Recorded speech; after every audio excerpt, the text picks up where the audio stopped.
Presented by DNS Entertainment. Recording by Nilamban Studio, Delhi.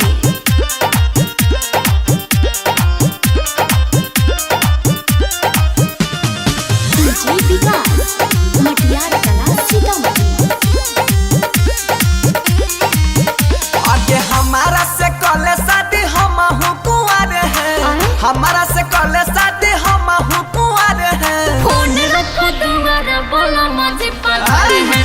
Phone रखो दुआरा बोलो मुझे पधारे हैं। फोन रखो दुआरा बोलो मुझे पधारे हैं। खर्चा बड़ा पहला ही जे अभी उधार हैं। फोन रखो दुआरा बोलो मुझे पधारे हैं।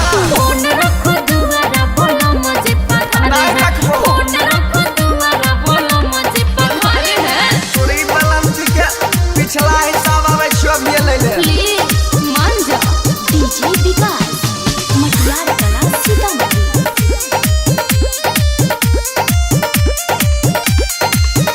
आगे चाहे री हो तोरा हम अपन दिल जान से। लड़का मिलल छै अमीर खानदान से। पैसा देखली दिल नहीं देखली। अच्छा चाहे री हो तोरा हम अपन दिल जान से। लड़का मिलल छै अमीर खानदान से। तोरा खातिर कैसन कैसन वक्त हम गुजारे हैं। फोन रखो दुआरा बोलो मुझे पधारे हैं। फोन रखो दुआरा बोलो मुझे पधारे हैं। फोन रखो दुआरा बोलो मुझे पधारे हैं। पुलिस वाला के गोली मार दबो। इन्हें नहीं करियो। DJ Vikas, Matiyar Kala, Sitamarhi.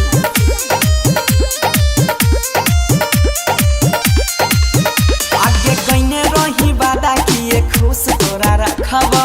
भूल जा मोइन पीछे मुड़ के नहीं ताकबो।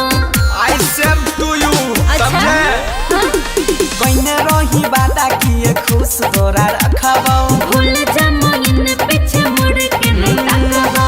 पहले वाला नहीं छै बंसी खुद को सुधारे हैं। फोन रखो दुआरा बोलो मुझे पधारे नहीं हैं। रखबो। फोन रखो दुआरा बोलो मुझे पधारे हम हैं। मारलियो। फोन रखो दुआरा बोलो मुझे पधारे हैं। मार खिलाओगे क्या? सन बात छे त जो कोई दिक्कत नहीं छे।